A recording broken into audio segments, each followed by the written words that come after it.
Alright, so today I'm going to be going over how to make a 3-egg omelet. There's a lot of different ways you can make omelets. You can do them with more than just 3 eggs, and you can put a number of different fillings inside of them. But omelets are a really good, cheap meal.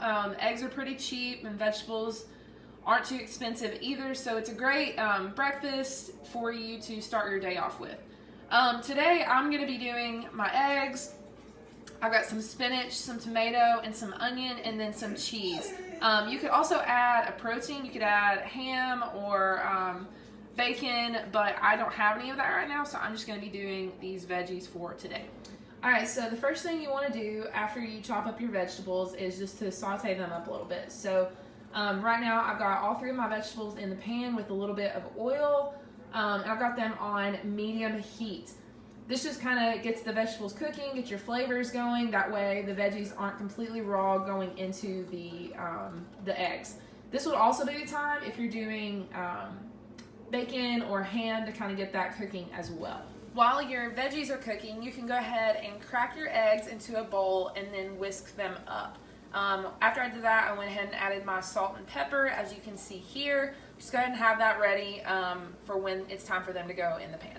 Once your veggies are done, you're going to remove them from your pan, and you can just put them in a bowl off to the side. After that, you're going to get some butter, put it in the pan, and make sure it's the whole bottom of the pan is coated well. Let that start to simmer a little bit, and then our eggs will go in next. After the butter is done, you're going to go ahead and pour your eggs that you whisked up into your pan.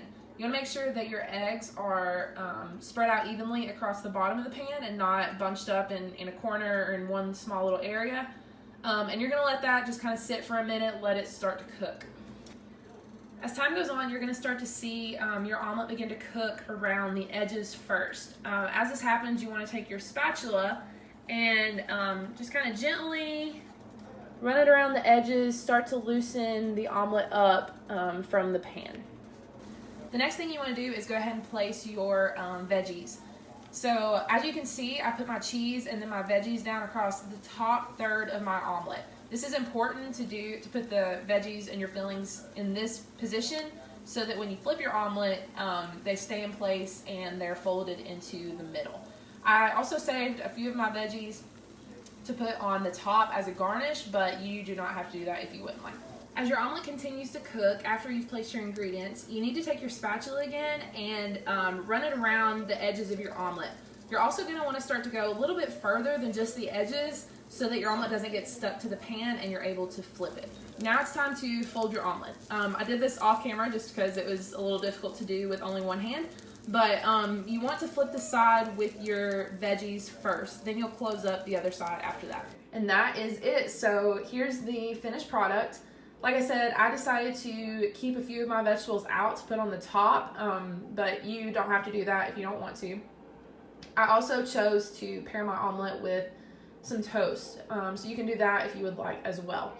It may not look the best, it's definitely not restaurant quality, but it does taste great, and it's full of all kinds of good nutrients, vitamins, minerals, all those good things that you want to start your day off with. So like I said earlier, you can get creative with this. You can put different vegetables in there. You can put a meat. You can put bacon or ham if you would like. There's a lot of different things you can do. So I encourage you just to get creative with it and get in your kitchen and try it out sometime.